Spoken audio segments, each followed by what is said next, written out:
G'day folks, now from the title you're probably thinking to yourself, who is this dickhead and why is he telling me to embrace my inner dickhead? Before we go any further, big shout out to Sarah from Shea Coaching who gave us the kick up the bum to shoot this video. Now what I'm suggesting by the title is something that doesn't come naturally to all. We can sometimes feel the need to conform, stay in our lane, keep our head down and just go with the flow when it comes to video. When you hit that record button, it can be very intimidating knowing that if you put that video out there for the world to see, people may dislike you, think you're an idiot, not like your hairstyle, whatever it may be. It can be like looking at yourself in front of the mirror with your pants down and not liking what you see. Nick and I have both worked in the production world long enough to see someone go from being a down-to-earth Aussie talking about their favourite football team on the weekend to a Rhodes Scholar from Oxford once the record button has been hit. We've had every query from clients that generally goes along the lines of, can you make me look 10 years younger? Can you put filters on me to make me look amazing? Can we not use a wide-angle lens so I can look slimmer? Or they basically just raise the white flag and say, no, I'm not going to do it and you can't make me.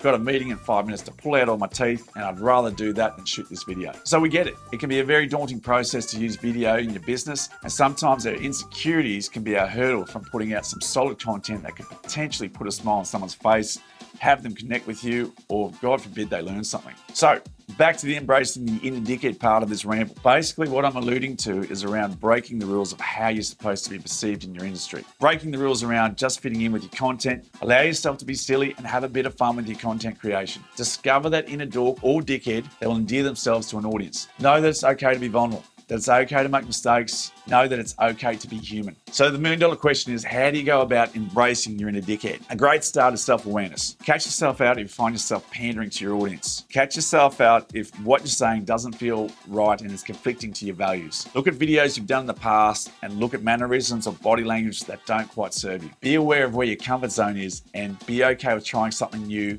that may be a little bit uncomfortable. Look at where you can inject something into your content that may make someone feel something positive about themselves. Self-talk is another biggie. Be kind to yourself. You can be your own worst enemy at times. Look in the mirror and focus on all the good things that you have to offer. If you've learned to talk badly about yourself, you can unlearn them and replace them with some good stuff. Obligation is something that may resonate with you also. Do you feel obliged to help someone that may not have the skills or expertise that you have? Can you create content that saves people time and money? If you're the expert in your field, wouldn't it suck if all that knowledge and skill went to your deathbed and was lost to the world? Feel obliged to solve problems for people and help people wherever you can. The last thing is practice. The more the practice, the better you'll get. You've heard it a million times, but it's that simple. From a personal standpoint, I know in no way am I the most charismatic, the most likable, the best looking, the greatest person ever to jump in front of the camera, but I'm okay with that. So embrace your inner dickhead and start creating some kick-ass content for your audience. Don't forget to hit that subscribe button and have a winning week.